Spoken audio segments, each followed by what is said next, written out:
নমস্কার, ইতিহাস পাঠকেন্দ্র ইউটিউব চ্যানেলে প্রিয় সকলকে স্বাগতম জানাই।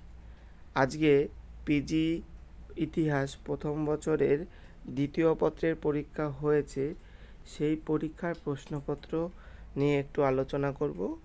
যারা ফার্স্ট ইয়ার আছো তারা অবশ্যই বুঝে গেছো যে আমি কী টপিক নিয়ে আলোচনা করছি।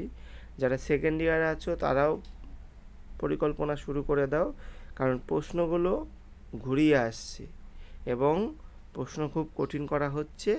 সেহেতু ভালো করে না পড়লে অবশ্যই প্রশ্ন লিখতে পারবে না। আমি প্রশ্নগুলো আলোচনা করছি। বিভাগ কয়ের যে 18 নম্বরের প্রশ্ন, 18টা চারটে থাকে, তার মধ্যে দুটো লিখতে হয়। প্রথম প্রশ্ন, নবাব সিরাজউদ্দৌলার সঙ্গে ইংরেজ ইস্ট ইন্ডিয়া কোম্পানির দ্বন্দ্বের কারণগুলি কী ছিল? এই প্রশ্নটা সবাই জানেন এবং সাজেশনও ছিল। নবাব সিরাজউদ্দৌলার সঙ্গে ইংরেজদের দ্বন্দ্বের কারণ অথবা পলাশীর যুদ্ধের কারণ বা ফলাফল, এটা একই প্রশ্ন, ঠিক আছে। এবার আসি দ্বিতীয় প্রশ্ন, অবশিল্পার নিয়ে ঐতিহাসিক বিতর্ক অনুসন্ধান করো।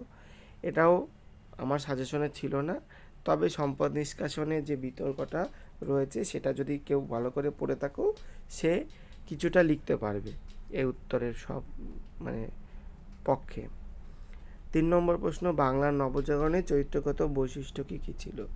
এক্ষেত্রে তোমরা রাজা রামমোহন রায়, বিদ্যাসাগর, বঙ্কিমচন্দ্র চট্টোপাধ্যায়, স্বামী বিবেকানন্দ এবং নব্যবঙ্গ আন্দোলনের যে ভূমিকাটা রয়েছে সেগুলো তোমরা আলোচনা করতে পারো।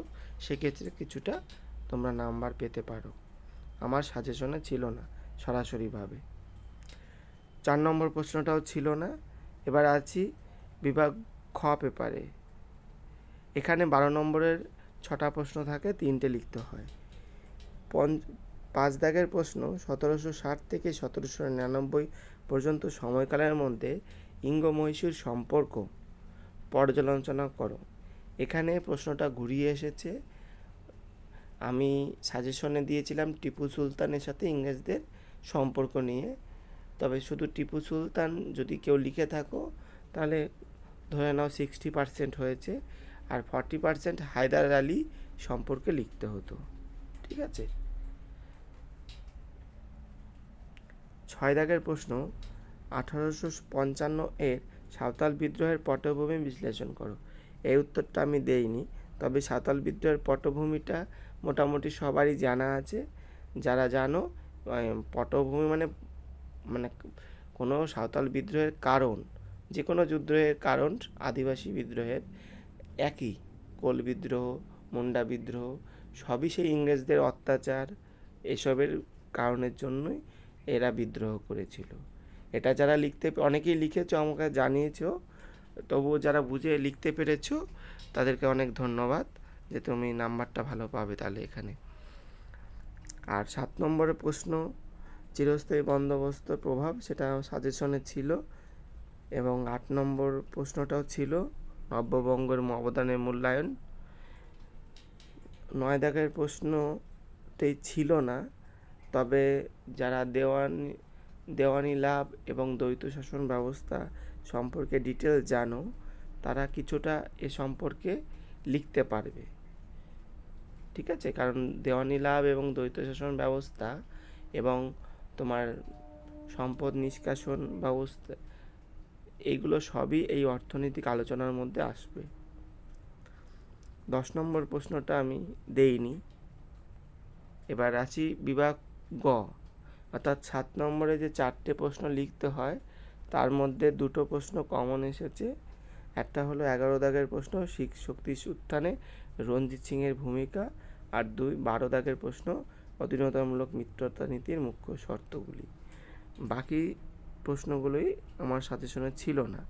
এবার বলে রাখি, রায়তোয়ারি ব্যবস্থা অনেকে লিখেছে এবং বিরসা মুন্ডার উল্লেখ্য বিদ্রোহ বা সাঁওতাল মুন্ডা বিদ্রোহ দুটোই আদিবাসী বিদ্রোহ, একই কারণ প্রায়, কিন্তু শুধু নেতৃত্ব যারা দিয়েছিল তাদের নামগুলো আলাদা, আর কিছু নয়। তাই বিরসা মুন্ডা বিদ্রোহ সম্পর্কে অনেকেই লিখেছেন, সাজেশনের বাইরে থাকা সত্ত্বেও খুব ভালো।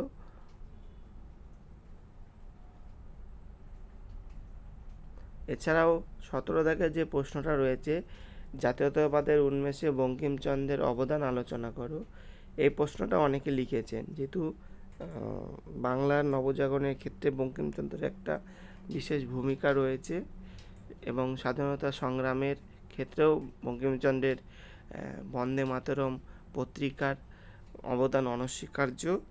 যারা লিখতে পেরেছেন তাদেরকে অনেক ধন্যবাদ, কারণ এগুলো আমাদের সাজেশনে ছিল না।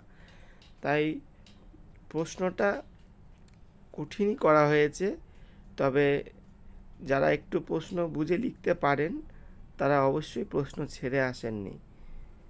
ঠিক আছে, প্রথম পরীক্ষা যেভাবে সহজভাবে প্রশ্ন হলো, রিপিট করলো, সেকেন্ড পরীক্ষা কিন্তু তার বিপরীত হলো, মানে প্রশ্ন রিপিটও করলো, অন্যান্য পুরনো সালের সে 12 সালের প্রশ্ন টানলো।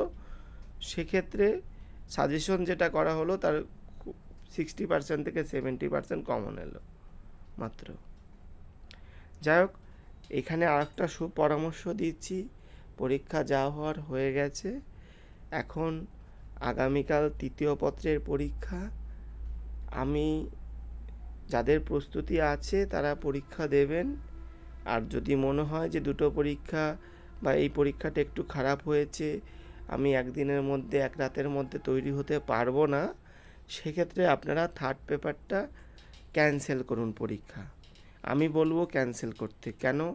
কারণ এমনিতেই জার্নির একটা ব্যাপার থাকে, আবার সকালবেলা উঠে সেই জার্নি করে পরীক্ষা দেওয়া, শারীরিক একটা অসুস্থতা কাজ করবে। সেক্ষেত্রে আপনারা সেকেন্ড ইয়ার যখন উঠবেন তখন একটা পেপার পরীক্ষা দিতে কোনো অসুবিধা হবে না, কারণ ডেট তো আলাদা আলাদা হয়। সেক্ষেত্রে থার্ড পেপারটা আপনারা বাদ দিয়ে পরীক্ষা দিতে পারেন। যদি কিছু জিজ্ঞাসা থাকে অবশ্যই কমেন্ট করে জানান, আর আমি চেষ্টা করছি থার্ড পেপারে কিছু প্রশ্ন বাড়িয়ে দেওয়ার। অন্ততপক্ষে এক রাতের মধ্যে রিডিংটা তো পড়তে পারবেন।